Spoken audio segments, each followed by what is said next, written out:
wasn't just that there was no leadership at the top, that the leadership capitulated to this Twitter mob made up of their employees, right? It wasn't just that, it was that they sanctioned lying in their reporting about their own misdeeds. They lied and lied and lied and knew they were lying in their reportage. Hello, I'm Jonathan Tobin, editor-in-chief of the Jewish News Syndicate, JNS.org, and you're listening to Top Story, a weekly podcast where I analyze the most important stories happening in Jewish news around the world. Each week, I will break down politics, foreign policy, and culture to provide insights into what is going on behind the headlines. Hello, and welcome to Top Story. Thank you for joining us. We have a lot to discuss and an important interview for you today. But before we start, I want to encourage everyone to like this video and podcast, subscribe to JNS, and click on the bell for notifications. Also, we'd love to hear from you. Please write to us at editor@jns.org and let us know where you listen or watch the show and what you think about it. And now to today's program. How much of what is wrong with the country is the media's fault?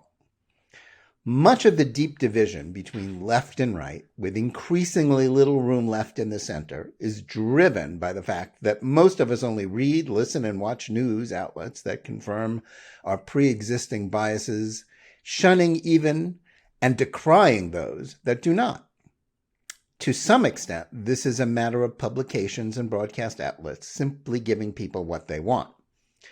Yet that polarization is also magnified by deliberate strategies, rooted in business interest as well as ideology, pursued by journalistic entities that both magnify and exploit that divide. Part of the reason for this is that journalism has undergone a radical transformation in recent years. A mainstream media culture that prized the pursuit of objectivity that reached its heyday in the decades after the Second World War has largely been discarded. It's been replaced by one in which most journalists, especially young ones, deride the very notion of objectivity. Instead, they see themselves as political and cultural warriors whose purpose is to advance progressive political causes. This sort of bias is now commonplace in our bifurcated political culture in which most of the mainstream corporate media is aligned with the left and ignoring or silencing dissenting points of view and perspectives. That has not only undermined the essential role the press has always played in American democracy, the shift in the culture of the liberal media has also sunk much of our national political dialogue into a morass of woke ideology. That has fueled a moral panic about race and spiked necessary discussions about other topics, including economic issues that are, in fact, far more pressing for ordinary Americans. But what has been lacking in most analysis of this problem is a framework that can put this development in historical context, as well as providing a more sophisticated understanding of how and why it came about. Such a study has long been lacking, but no longer. In a recently published Bad News, How Woke Media is Undermining Democracy, Newsweek deputy opinion editor Batya Ungar-Sargon has provided not only an in-depth investigation into the decline of American journalism and the role that class and the snobbery of the elites have effectively played in effectively erasing the interests of working-class Americans from the national agenda. At the same time, Ungar-Sargon has provided an explanation for why this has also helped stoke the fires of anti-Semitism. Yet what makes these insights particularly important is that this book isn't another partisan broadside aimed at pumping up either side in our political cultural wars. Ungar-Sargon, a former opinion editor at The Forward, is a woman of the left who has little sympathy for Republicans and regards income inequality as the country's most pressing issue. Yet by holding up a mirror to the contemporary press and tracing the roots of its turn to wokeness, to changes in technology, the economy, and the beginnings of American journalism, she has provided a devastating portrait of the legacy media's failures. Just as important, her recognition of the way woke orthodoxy is ruining the press and hurting the country reflects the way American politics is being fundamentally realigned, with the Democrats increasingly becoming the party of the educated classes and Wall Street, while Republicans are reflecting the views of blue-collar workers instead of the other way around. From their beginnings in the 19th century, American newspapers reflected their readers' economic status as much, if not more, than their political status.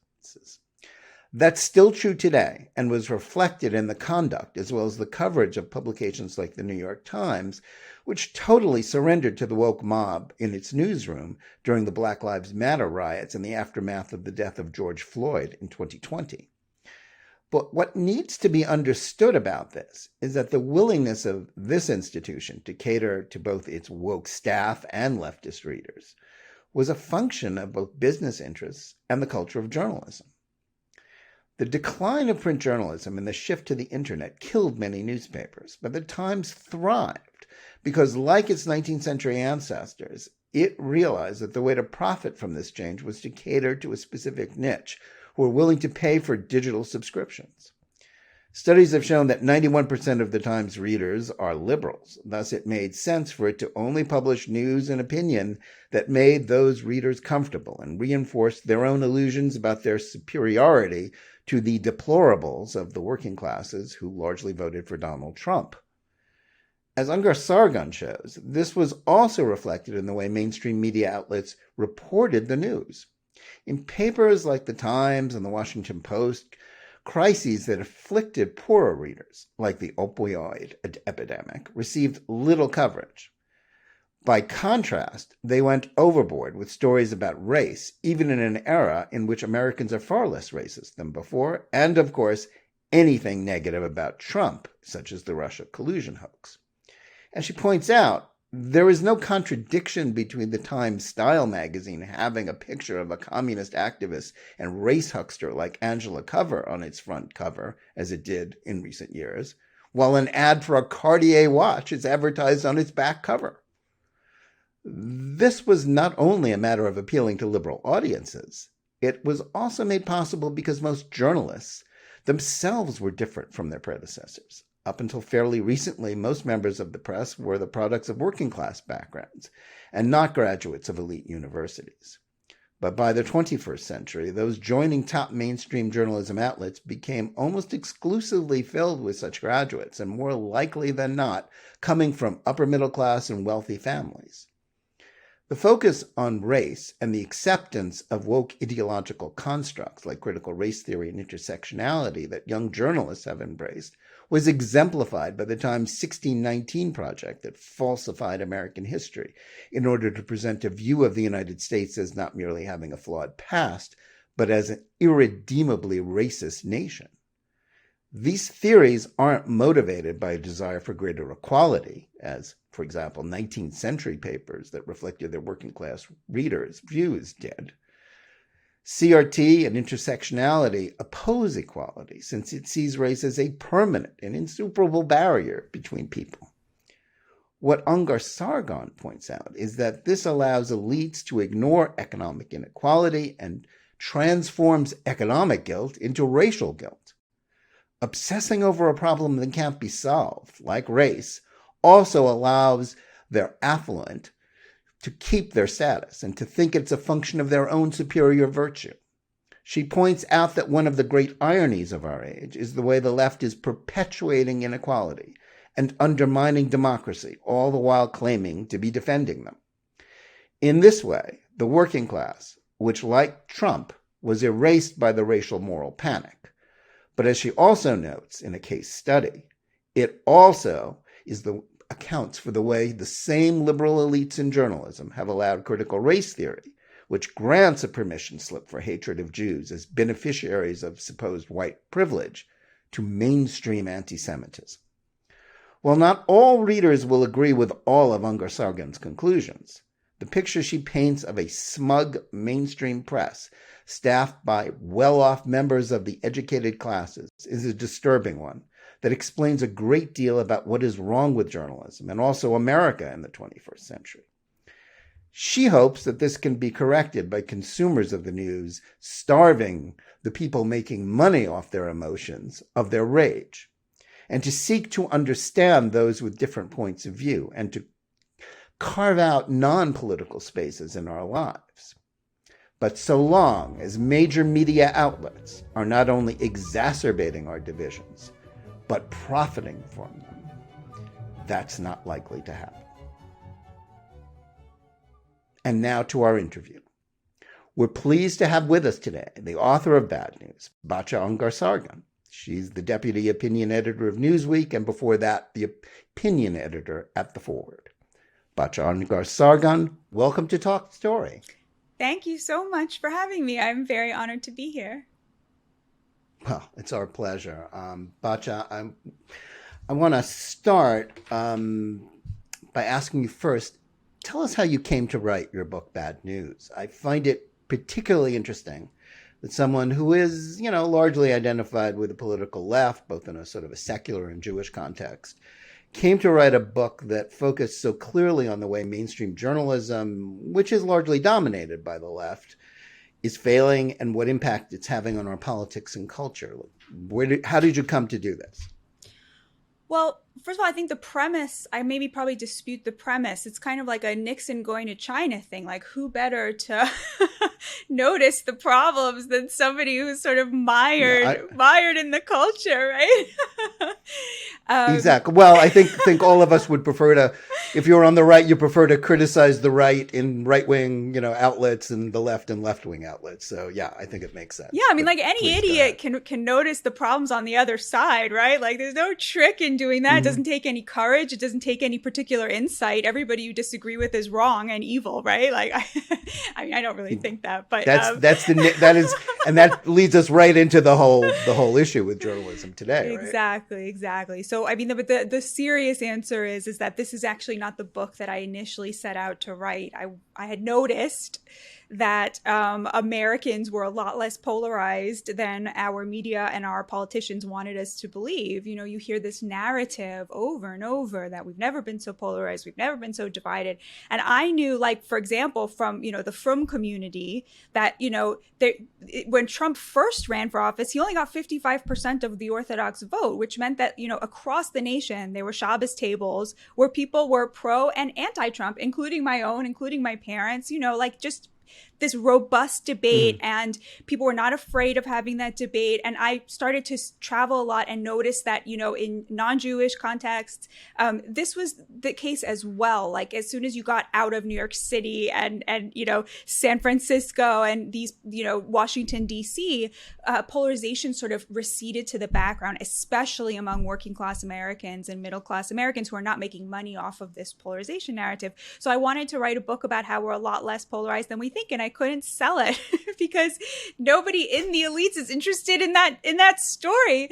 And finally, a very kind editor said to me something very, very important, which was, if we're not polarized, then why do I think we are? Maybe you should write that book. And I think that actually is I think that's the book I wrote. That's Bad News. It's explaining where the incentive is to push this narrative of polarization. And I argue that the incentive is, it's largely about erasing the true divide in America, which is not political, but is a class divide.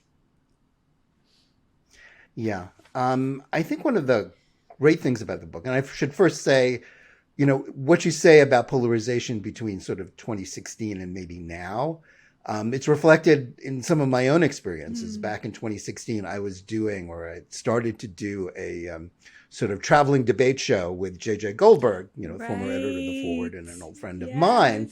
We would do this sort of left-right thing. And there was a great appetite for it then. But by the end of the Trump administration, there was, and people sort of liked being told to sort of listen to each other, even if they didn't practice it. But by the end by 2020, there wasn't that much of an appetite, even in the Jewish community, for that kind of a debate. For a number of reasons, but I think it's clear that polarization has increased. But anyway, I think one of the great things about your book is that it looks at the discussion about the contemporary press and the sort of in the history of American journalism and the rise of penny papers and sort of more elitist alternatives in the 19th century. I'd like you to tell us about how people like Benjamin Day, Joseph Pulitzer, Henry Raymond, and then the Ox-Sulzberger family, what they did and how their examples sort of illustrate how we got to where we are today. Yeah, absolutely. So, so you actually read the book. I'm so flattered. Um, not everybody does, but I can always tell who has. No, so. no, that's. So thank you for reading it. I try. Yeah. So, so in the beginning of the 19th century, most of American journalism was aimed at the elites. So you had sort of political newspapers and economic newspapers, but they were really speaking to, politicians and political elites and then the business elites. And this was ironic because Americans, even poor Americans, were overwhelmingly literate. America was the first country in the world where over 90% of people, of citizens, were literate. They could read by the beginning of the 19th century, which meant that these people were starving for information. And you could walk down the street of a working class neighborhood in New York City in, 1823 and just see, just table after table hawking some form of reading material to the working classes, whether it was romances or gallows confessions or religious pamphlets. They were just hungry to read and they could read, but there was no newspaper catering to them. Enter the penny presses. This young enterprising printer called Benjamin Day showed up on the scene and he was like, well, I know all my neighbors can read, but nobody's offering them a newspaper. And he sort of was the first one to decide, well, if I put something in this paper that's worth reading to the masses, that will interest them, that will pique their interest, that will be relevant to them, they'll buy my newspaper. And that's exactly what happened. And he got very rich off of it because, the secret about the masses is there's a lot of them. So the way that he made the paper relevant to them was the first thing he did was he hired someone to go to the daybreak courts, to go to the courts at 4 a.m. when the cops were pulling in all the people they had arrested overnight to stand before the judge. And he would take down their stories. And essentially what he was doing was he was gossiping about the working classes. He made them feel worthy of being gossiped about, and they couldn't get enough of it. And Joseph Pulitzer was really, the father of American modern journalism. He really took this insight and ran with it. He really believed that nothing was... A few decades later, Exactly. He came after Day. He was the next generation. And he had this motto, nothing is worth printing that isn't sure to be read by the masses. Now, interestingly, at the same time as these populists were upending an elite-focused media, Henry Raymond, who started the New York Times, which would then be, bought and taken over by the Ox family dynasty, had the kind of opposite insight. So he realized he couldn't compete with the penny presses for numbers because they had a lock on that working class audience. But if he could convince advertisers the opposite, that he was excluding all of those, poor and working class readers and catering only to the elites or the aspirational elites, he could charge more for ads because each ad would be worth more if it was being shown only to an exclusive set of people who were in the market. Let's say for, today's example would be, something from Armani or whatever it is that the New York Times advertises. So he developed this sort of counter revolution to the penny press to where the New York Times established itself as the paper that was for the aspirational elite, for people who were educated, people who were genteel. One of the early mottos of the newspaper was, it doesn't soil the breakfast linens, right? That tells you everything you need to know about who they were trying to get for their readership. And what I argue in the book is that when you look at the New York Times today, it's so woke, but it's woke not because it's catering to all Americans. It's woke because that is what the elites want to read. So it's still doing what it always did, which is cater to that aspirational, affluent, liberal elite. But it used to be that aspirational, affluent, liberal elite wanted to read a paper that they knew Republicans could read as well and still get something out of. They wanted to, it was considered, that was gentility, was we don't get too passionate about one side or another. Today, what it means to be part of the upper crust is to sort of be at war with the middle class. Right? That's how the elite establishes itself. And in order to do that, you got to get woke. Yeah, I think that's, that's very true. And you sort of, you cite the example of how the Times Style magazine has, can have Angela Davis, basically a communist revolutionary, racial huckster on the cover, and an ad for a Cartier watch on the back cover. That is sort of exemplifies, how that works, in that it is catering to this, the desire of people to sort of feel themselves superior. And it's also a change because, as I think, as you point out in the book, and it's sort of the history of the Times was self-conscious, in contrast to sort of Pulitzer, and Hearst and the other mass dailies. The Times was self-consciously nonpartisan for a very long time, and didn't want to be viewed as the paper of the Republicans or the Democrats. It was above that. There were other newspapers, even other sort of more elitist newspapers, that played that role.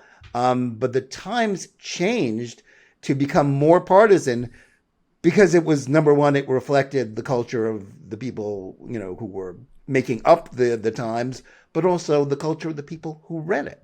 100%. And if you look at the New York Times stats now, 91% of New York Times readers are Democrats. It took a lot of work to squander their reputation to the extent that was true. That was a very intentional decision. I believe a very, very bad one. But, that's where they are now, and because that's where they have decided, the profit motive lies today. Yeah, despite Donald Trump's constantly calling them the failing New York Times. In fact, while other newspapers are failing or have already failed, the Times really profited from this. Yeah, absolutely. I mean, that's the worst part about it. Yeah. Now, explain also, sort of as background to this, how did the digital revolution, the switch to the internet, how did that affect journalism, and how did that, in the decline of print, make everything worse? Yeah. So there were sort of two components that went into the mainstream liberal media becoming not just liberal, but woke. The first was a status revolution among journalists themselves. Journalism used to be a very low status kind of working class trade. Now, the New York Times, NPR, the Washington Post, these progressive outlets take 75% of their interns from the top 1% of universities, right? Like that consolidation of like overeducated elite and liberal and Democrats, like that is definitely the story of journalism. But none of that would have had the same impact that it did if the business model of digital media wasn't also pulling in the same direction. And what I mean by that is, for much of the 20th century, most journalism in America was local journalism, and it was before the big sorting. And so you would have these towns that were, 60% Democrats, 40% Republicans, or 50-50 or 70-30. And publishers understood that, this is a one paper town, right? There's only one newspaper in this town. I can either allow my journalists to follow their natural, kind of lefty liberal inclinations and get, 60% of the townsfolk, right? Or I can report the news straight, have an inoffensive editorial page that has both sides, and get 100% of the townsfolk to read my paper. So the obvious business motive, the obvious business rationale was to report the news straight and have that balanced editorial page because of the way that America looked at the time, right? And that was, most journalism was local. Today, that's been totally flipped on its head. So local journalism is dying out. Most journalism that's produced today is national. And from that point of view, what you're doing from a digital media point of view, right? So those things went together, the death of the local news industry and because of digital media, right? Craigslist essentially was the death of local newspapers because they made a lot of their money on classifieds. Now classifieds are on the internet. Where are they going to get their money from? So the local news... Along with the real estate ads. Exactly. Yeah. So the local news industry started to die, whereas digital media really started to soar. Even legacy outlets like the New York Times back in 2011 erected a digital paywall. 2014 decided to go all in on digital. So, the digital media, 75% now of new journalism jobs are in digital media. And those, of course, are on the coasts. All of those jobs are on the coasts. They're in these big liberal cities. But even more than that, digital media is different than print media because, you're not trying to get, let's say, a certain town to read your paper. What you're trying to do is to get certain kinds of people to click on your articles. And digital media allows us to do that. It tells you everything on what's called the back end. So when you're publishing something on your digital media site, you can use Google Analytics to track exactly who's reading what words make them click, how long they stay on the page, meaning what words make them shut the browser. And you can cater your news to tiny little demographics based on back-end data that you can get from Facebook, demographic data, how much money they make, what zip code they live in. And so what places like the New York Times figured out how to do is to cater the content to an ever smaller elite, leaning into that New York Times thing from the beginning. The problem is everybody is now doing that. Everybody is now sort of trying to sell their, buy or sell third-party data, information about affluent, ideal readers, because those are the people who click on ads and buy things. And so the model, the business motive in digital media was to create a more and more narrow readership. So you can again say to advertisers, look, most of my, the way the New York Times does, our average reader is a millennial who makes, $135,000 a year and lives in this zip code, right? And is likely to buy this and, use its money on this kind of discretionary, whatever it is, right? Like that's sort of, so everybody's now, what happened is all of those liberal outlets that used to each one have a different personality and a different character, a different style, a different tone, they are now all trying to get those same 10 million progressive readers, because progressive and affluent go hand in hand. Those things are sort of very fused right now in our culture. And that's how you end up with wokeness. Yeah. That you address, and in your book you talk about how, it sort of started with Vox, but then, which was a liberal, sort of a niche liberal opinion website. And then everybody discovered, hey, that works. Yeah. Let's do it too.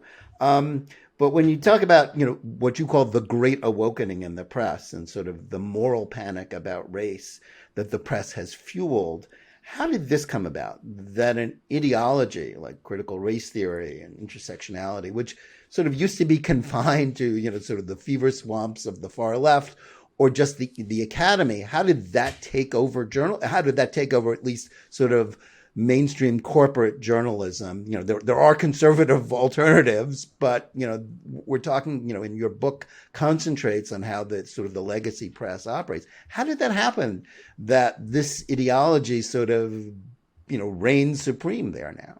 So again, it's that combination of the status revolution of journalism, of journalists, who makes up the class of journalists, coupled with this business model. So how that works is, starting, in the 1970s, 1980s, journalists went from being working class to being the most highly educated workforce in America, despite the fact that you don't actually need a college degree to be a journalist. It's not a profession. It's something you learn how to do. You never used to. Exactly. But now you would never get hired if you didn't have, most journalists don't, 92% have a college degree, and the majority have a graduate degree, which you really don't need, these sort of, which you'll pay $80,000 in order to have the privilege of networking with the kinds of people who would give you a job. So you had that status revolution where, people, to become a journalist today, you have to really come from the elites. You have to go to one of these very fancy schools so you can network with the right people.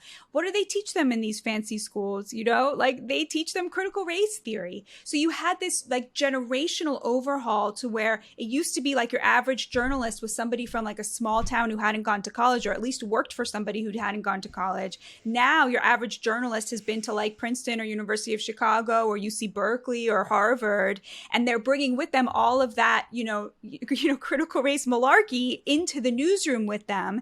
Now you can imagine a scenario in which that happened and their bosses were like, this is nonsense. Like, no Black people think this. No Hispanics talk about themselves that way. What about class? Like, what is this obsession with gender? What you can imagine a world in which the people in charge had the courage and the decency to stand up to this, but they didn't, again, because of the profit motive. They started to realize that if you write the word white supremacy 10 times in an article, Google will put that on the first page of its results for white supremacy.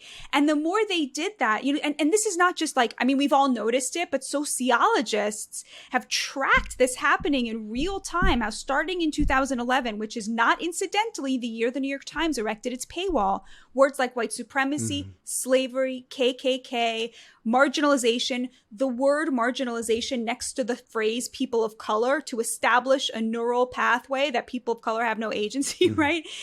All of that started to just, the incidence of those words just started to, exponentially rise. And it fueled what sociologists call the Great Awakening, which is something that happened in 2015, which is that white liberals in 2015 became more extreme in their views on race in surveys than blacks and Hispanics. That's wokeness, is when you as a white person are more far to the left and extreme and kooky in your views on race than Black people and Latino people who you're supposedly advocating on behalf of. So sociologists really tie those two together. They say that the Great Awakening that happened in America's progressive elites, these white liberals, was very much tied to the media really trying to make the most of the digital tools they had at their disposal and use these sort of terminologies, white supremacy, Donald Trump, right? That make white liberals very, very angry and make them click on articles. Yeah, I think the connection between words and clicks and sort of the whole, anybody who's in journalism now knows the phrase SEO. Yes. Basically to optimize everybody in journalism is trying to fool the Google search machine. Right. Although since everybody is doing the same thing, it's not clear how much advantage anybody gets from it. But if you don't get it, you're not using best practices. And this fed into this sort of political polarization. That, as you say, you point out in the book that this had very little to do with what America was actually like in terms of how racist we were or how... what our problems actually were. Yeah, there's a sort of tragedy to this because, for a long time, America did have a problem with racism, a significant problem with racism, and it was partisan. The left was at the forefront of some of these extremely important civil rights battles. Battle for Black equality, battle to end mass incarceration, battle for gay rights, battle for women's rights. These are all fights that the left waged valiantly throughout the 20th century and won. Because now there's no longer a partisan divide on any of those things. We have a piece coming out in Newsweek by a guy who was, he calls himself the Black Robin Hood. He robbed a few banks.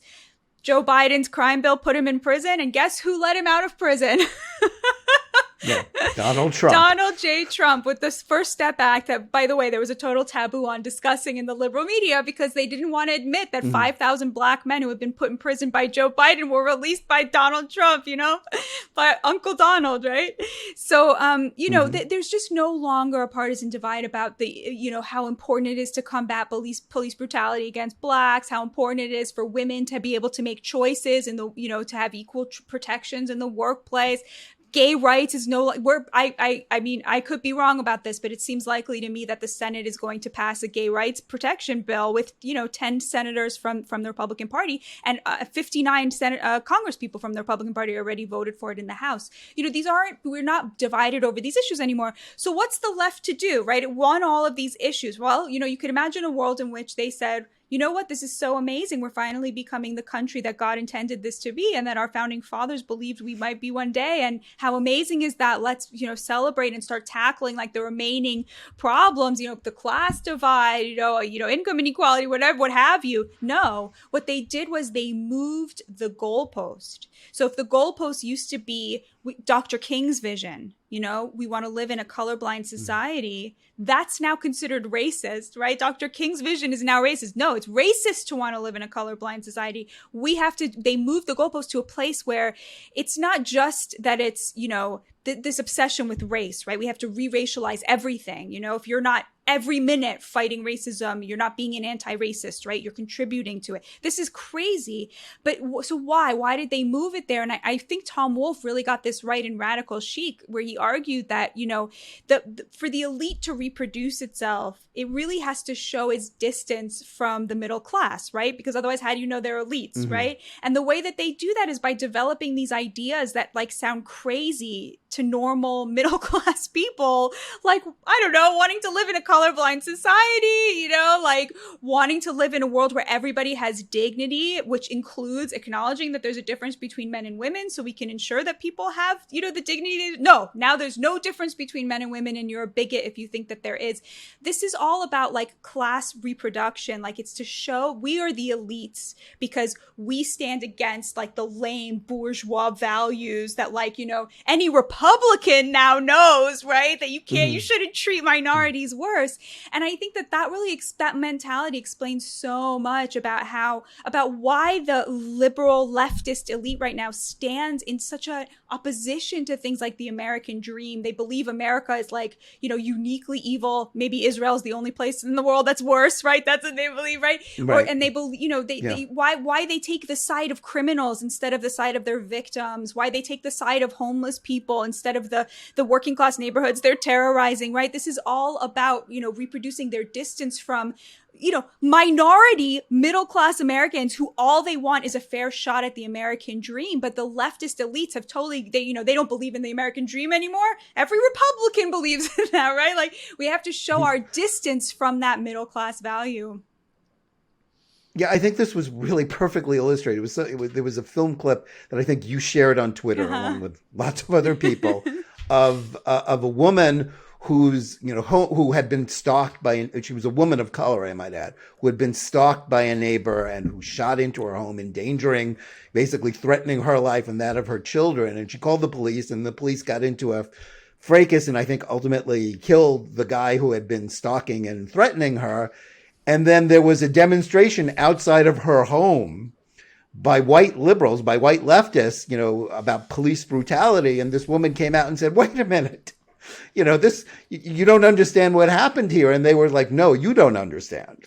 It's so upsetting. I mean, you can so easily imagine a world in which someone like Jacob Blake, a rapist who had gone to a woman's house to rape her in front of her children, and was reaching for a knife when police tried to keep him from raping a woman in front of her children. You could so easily imagine a world in which the feminist response to that was, thank God for the police. They saved this woman's life. They managed to stop him from stabbing them without killing him. Like, you could so easily imagine that world, and the idea that he was lionized by none other than a woman who turned out to be our vice president, right? Who went to his bedside, yes. The bedside of this rapist. Like, it's so, I really think that, I remember I recently reread Tom Wolfe's book, Radical Chic, and I was like, this explains everything. Like, how the liberal leftist position is now to lionize the rapist. It's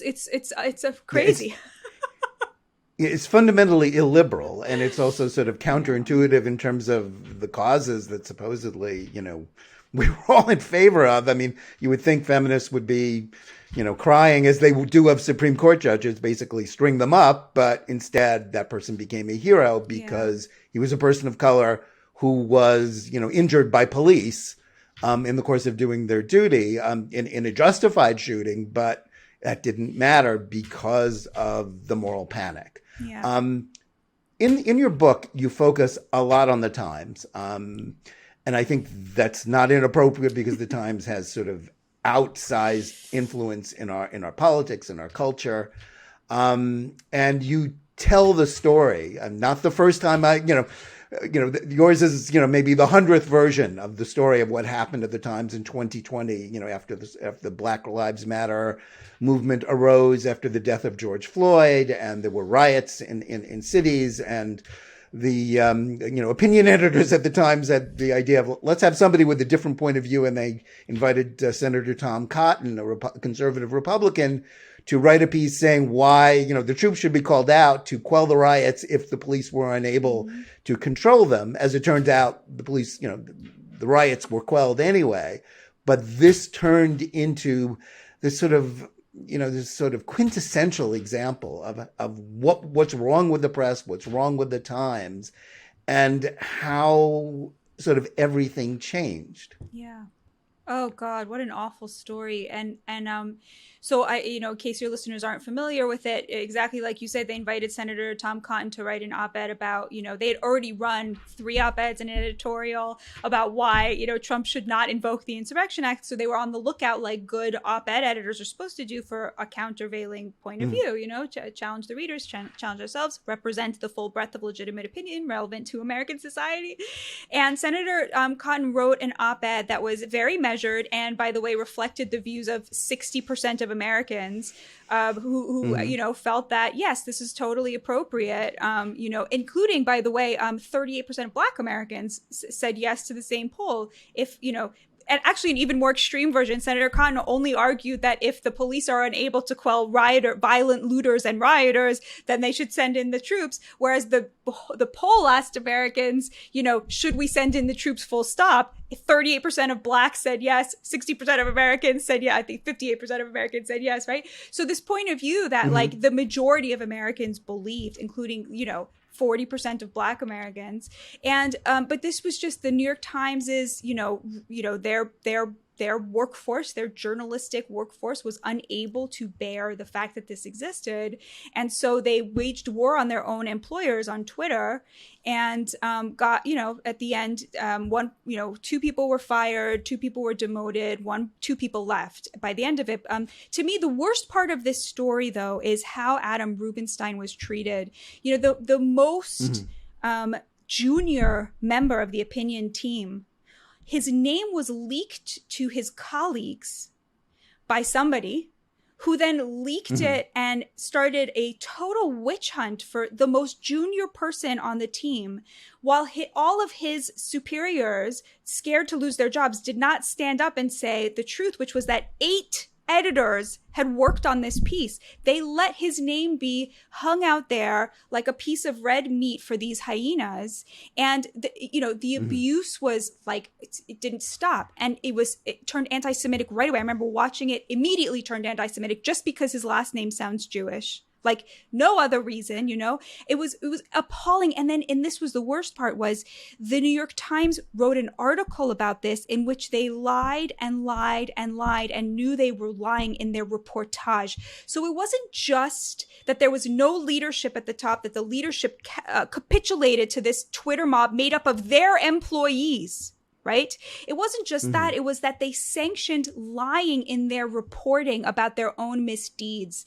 And I think that was, that wasn't the moment that I canceled my New York Times. I canceled it when, after my entire adult life reading the New York Times, I canceled after they called it clashes, when a mob of Palestinians started chasing down Jews, looking for Jews in March of 2020. I was just like, really, clashes? This is a pogrom, like that. But I was close to canceling after doing the reporting on this and learning that their reporting could not be trusted because they were going to push a narrative to protect themselves while hanging out to dry some 27-year-old kid. It was really appalling. Well, I think it's interesting you speak of that's when I canceled the New York Times. It's interesting to me that you say that. Of course, I do read the Times every day, and therefore I have to pay for it, or somebody has to pay for it. And, as some of my readers like to say, he reads the Times so we don't have to. but it's still interesting to me. And I think one of, sort of the key point in that story is about the leadership of the Times. And that includes the Sulzberger, the Sulzberger, he's not currently, he has since retired, Pinch Sulzberger, who's now succeeded by his son, A.G. Sulzberger, who was the great-grandson of Adolf Ochs, who bought the Times in 1896. But initially, that Sulzberger said, wait a minute, of course we publish points of view that are different from ours, or different even from the majority of our readers. But he caved in. Yeah. I mean, he was intimidated by them. So I think the interesting thing, sort of the interesting question for me is, and it's hard, unless we had him on here with us to grill him,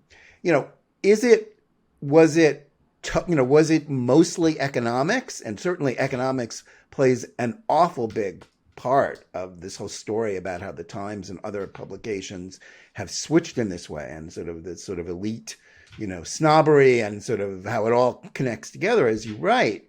But was it also fear in that in the midst of a moral panic, he felt he had no standing? He felt that he was going to be, literally strung up, that there would be consequences for the leadership of the Times if it didn't follow along with what, a few hundred members of its staff were saying on Slack, message boards on Slack, saying all these awful things. Is it fear? Is it money? Some combination? Where do you come down on that? Because I think back to previous generations of sort of editors at the Times who sort of were still there when I was sort of coming into journalism. I met A.M. Rosenthal, and it's like, it's very hard for me to believe he would be intimidated by anybody on his staff. But somehow even his boss was. So I don't know the answer to that because A.G. Sulzberger turned down my request for an interview. But I will say this.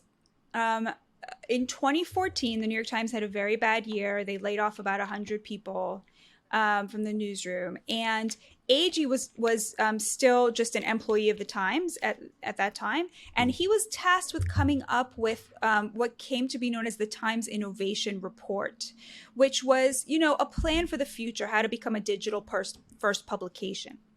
And I think a lot of the roadmap to 2020 is in that report because, among the things that he wanted, there were two really stood out as I think pretty problematic. The first was he wanted to bring down the Chinese wall between business and editorial. As you know, as somebody who's in the journalism business, that is extremely important, that we as journalists not be influenced by fear or favor, as the New York Times once put it, right?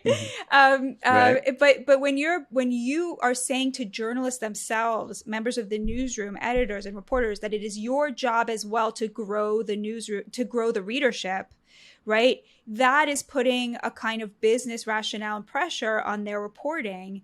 And that was the number one thing that he mentioned. He said he wanted that Chinese wall to come down. It is the job of individual journalists to help grow the audience. The second thing he wanted was, in service of this, he wanted his journalists to be social media stars.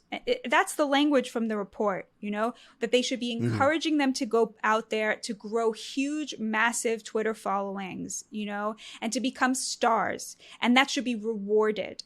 So, that's how this happened, by the way, right? In 2020, when his stars that he had cultivated, that he had rewarded, went onto Twitter and turned it against him and said, you're putting Black journalists in danger, which was nonsense, union-approved language, right? Because, Yeah. So what I'm trying to say is this was by design because this was his understanding of how you made the Times a competitor in a digital ecosystem. And so it was his own roadmap that turned against him. And so I don't know if it was, definitely there's cowardice at play. But I think that they have decided that this is who the New York Times is. It's the publication of, the overeducated, white, affluent, Upper West Side, Upper East Side, reader. That's who they want. And those people would be on the side of this Twitter mob. They wouldn't be standing against it. So I think it's, from what I can tell, and again, I didn't get to interview him, so I don't know. He and Dean Beckey would not do an interview for the book. I do think that it is sort of, I'm sure he didn't want them turning against him and publicly bullying him and making him look like a coward and feckless and terrible. But the thing that led to that happening was his plan for the future of the New York Times. I think that's important. Yeah, it all connected. It all came together. Exactly. And although we're talking a lot about the New York Times, obviously this plays out in other outlets, whether on broadcast or newspapers, where sort of the same thing happens, where, as you say, the Chinese wall that exists certainly in large publications. In small publications, as we know, it's not as absolute. Both of us come out of the Jewish press where, there is no Chinese wall because there aren't such walls. It's all very small. But in certainly major publications, there was a wall between opinion and news. Yeah. Of course, now the Times, I would say there's an editorial in every news headline 100%. of the Times. And honestly, that leaches through not just into the news, it's every feature. I mean, you talk about that to some extent in your book, whether it's style, which is, sort of became very much emphasized, but also other things that you didn't talk about. I mean, sort of the sports section of the Times is totally politicized now. It's all about those issues. Wow. And frankly, it's not about the people who used to read the sports section, or who now read the sports section, say, if we're talking New York, of the New York Post, which is the only major sports section in the New York market. The Times doesn't have beat reporters for the local teams anymore. It doesn't cover the Yankees and the Mets, the Jets, the Giants on a daily basis. It covers European soccer because, those are the people buying the Cartier watches. Oh my God, that's so perfect. I didn't even know that because I'm so totally not a sports ball person. I don't know, but that is so fascinating. I wish someone had told me that while I was reporting the book. Well, it's actually Alan Barrow wrote that in the Wall Street Journal a long time ago about, but it's so much more true now about the New York Times sports section, one of my pet peeves. But let's leave that aside. It's also the same kind of factor. That's why Jim Acosta of CNN, who was sort of the White House correspondent, supposedly the straight news correspondent, turned into a living, talking op-ed. Yeah. On TV. But I want to get beyond this, although we could talk about Jim Acosta a lot. I want to talk about one of your case studies where you talk about how this affects, and that is specifically the erasure of the Jews and how, what's wrong with journalism in general, which we've been discussing, how this sort of great awakening is erasing Jews in the media and how it sort of mainstreams anti-Semitism. Yeah. 100%. I mean, yeah. I'm thinking of how far I should go, but I mean, go as far as you like. I mean, no, it's just very sad because I think I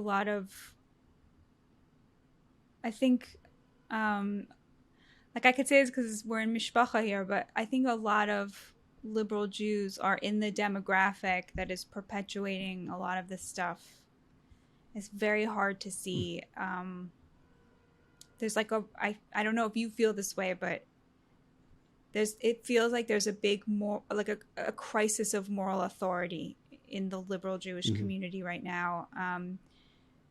So it's so hard because I think you're saying that and I'm like, yeah, obviously we all know that wokeness is terrible for Jews. It's so obvious, but it's not obvious to everyone. I think it's obvious to from Jews, and it's obvious to conservative Jews, and it's obvious to older Jews, but seeing some of the big branches of liberal Judaism kind of underwriting a lot of this has been very heartbreaking. But yes, wokeness is terrible for Jews. I mean, because first of all, it operates on a binary of, a racial binary, right? White versus person of color, and of course, they always put Jews in the white category, which is just shows how gross this binary is. The re-racialization. I mean, Hannah Arendt made this argument, I think, very persuasively in Origins of Totalitarianism, race science is always going to come for the Jews, and we're living in a moment of race science where Ibrahim X. Kendi, Robin DiAngelo, these are race scientists, and so that's really bad for Jews. It's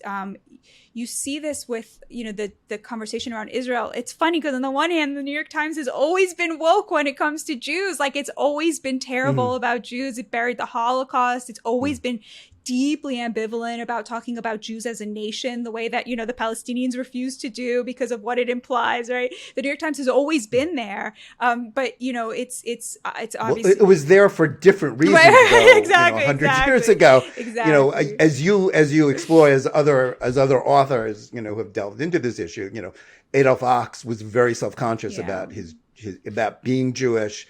And sort of he wanted to be respectable. He wanted to be an elite, and you couldn't be an elite and be a Jew. So he had to sort of cover it up, and he didn't want the Times to be regarded as a Jewish paper.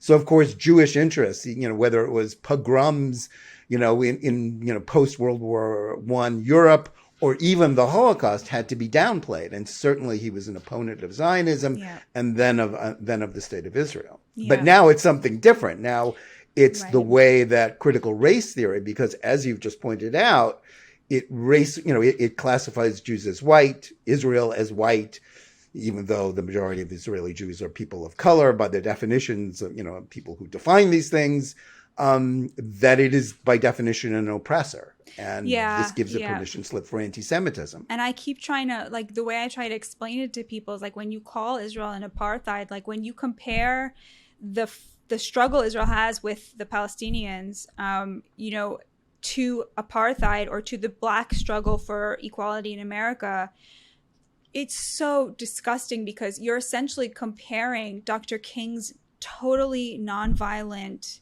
really God-sanctioned struggle for equality with a movement that included the Second Intifada. Like what? Mm-hmm. Like it's a smear on Dr. King's legacy, and I won't have it.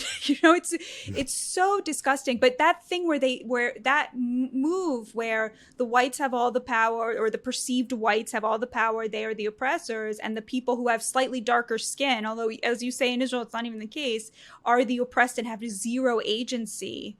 That erasure of the agency of people who have less power is the hallmark of wokeness. So, you see it in, for example, this 2018 Yale study that found that there was a difference between how white liberals and white conservatives talk to Black and Hispanic Americans, to where white liberals, when they talk to other whites, they talk at a certain register, a certain vocabulary. And when they meet a person of color, they immediately dumb down their vocabulary unconsciously. And I remember when I first read the study, and I called my friend who was Black, and I was telling her, I was like, can you believe this? And she was like, we all know that. Like, I didn't need a study to tell me that. Like, it's all there. It came as a surprise even to me. And I'm, certainly as a conservative, I'm willing to believe it. Right. But even so, it's kind of crazy. It's disgusting, but that's the move, is like, you see a person of color, and because of their skin color, you immediately assume you're in a higher position than them. It's disgusting. But that's the move in Israel. It's the move with the Palestinians. Like, and I'm a lefty. I believe we should be fighting for Palestinian sovereignty, whatever version that is. I believe Israel has more power than the Palestinians, and thus more responsibility. But to erase their agency, which they have deployed again and again in murderous ways, like that to me is and I'll just give one more example of this because I think it was so telling. There was this mass shooter, I think it was like a year ago in Atlanta, I don't know if you remember this, who went into a bunch of erotic massage parlors and killed 4 or 5 Asian women who worked there. I think that was Horrific story.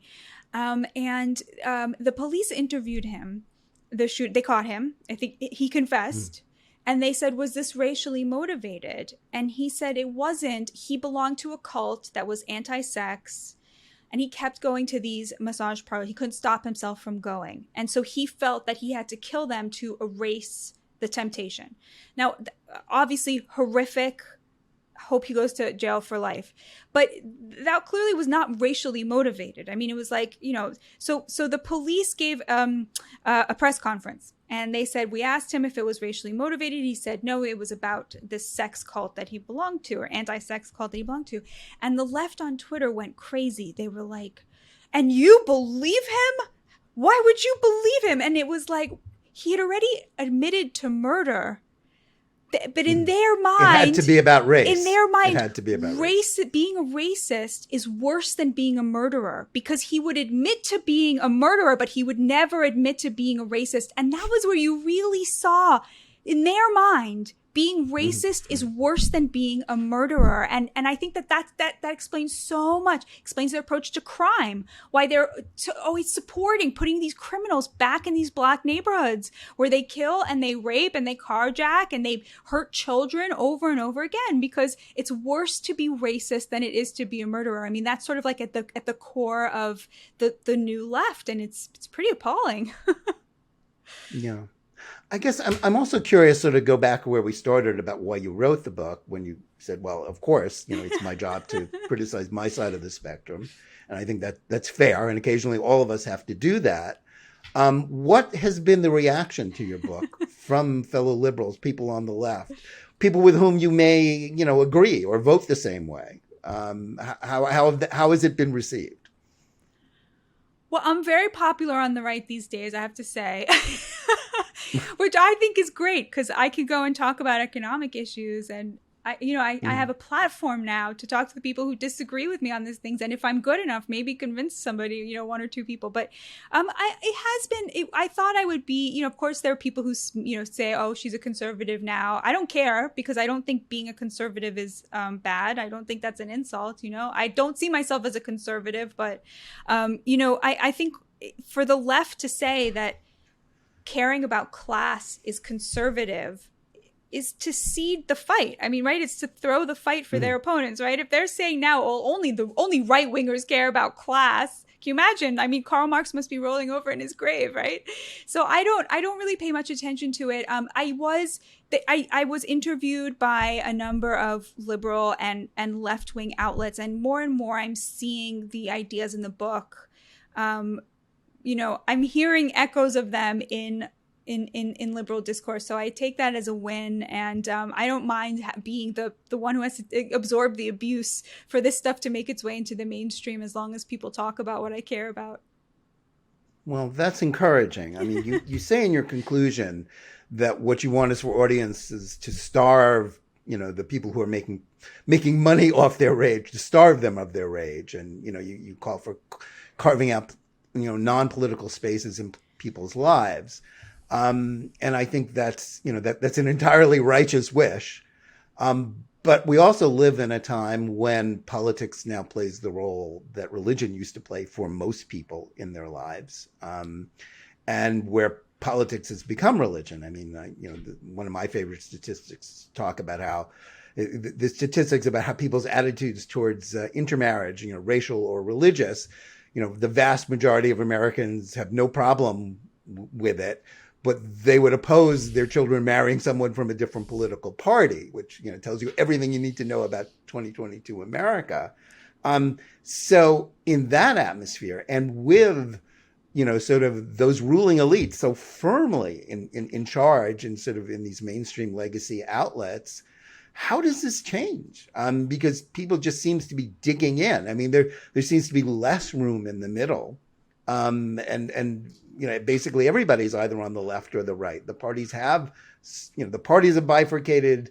The media has bifurcated. Where's the fix? I mean, it's very hard for me to see that. Well, I mean, everything you just said, I've also seen those polls, but I'm now reporting my next book, and just being, out in the nation, in the country, in the heartland, I just feel like most people are actually very disengaged from politics, which I think is really good. And like, one of my favorite examples of this is like what happened with COVID, where, the pandemic is over not because liberal authorities wanted it to be over. It's over because the American people on both sides were like, we're done with this. Like the Democrats realized that their voters were done with this. Like they now realize that Republicans did a better job, and they didn't have higher mortality rates despite not tanking their economies and abandoning their poor children. And I think that to me suggests that there's a sort of like a renewed trust in each other. Like, we're starting to abandon trust in institutions and abandon trust in experts, the expert class, and restoring trust in just average Americans. And in a way, I think I was listening to your beautiful conversation with Jason Greenblatt. And, in a way, that's kind of what happened there, too. These three regular frum guys were able to accomplish what, the expert class said was totally impossible, just by saying, actually, we're just going to trust our own faith and our, belief, and our belief in each other, and our belief in the good faith of the people we're negotiating with. And I think you're just seeing more and more of that. I know people feel really down about the country, but I have to say, like, getting out, I feel very differently about it when I'm talking to just regular Americans. Well, I think that's an optimistic note to end on, but it's also, I would, even though I just sort of laid out the premise that, it's not fixable, I think most Americans are fundamentally decent. I don't think they want to live their lives governed by political ideologies. But that is where they're being herded by, sort of both the political elites and the journalistic elites. Yeah. And it remains to be seen of how much we can push back against that. Batya, I want to thank you so much for coming on and joining us to discuss your book, which is a must-read as far as I'm concerned, whether you're liberal or conservative. It's really great. I also want to thank our audience, whether you're listening to us on Spotify or any of the other podcast platforms, or watching us live on Facebook or Twitter, or on the JNS YouTube channel, or on JBS-TV. Please like and or subscribe to Top Story, click on the bell for notifications, and give us good reviews. Please write to us at editor@jns.org and let us know where you listen or watch the show and what you think about it. And remember, keep reading and thinking for yourself, and we'll see you again next week.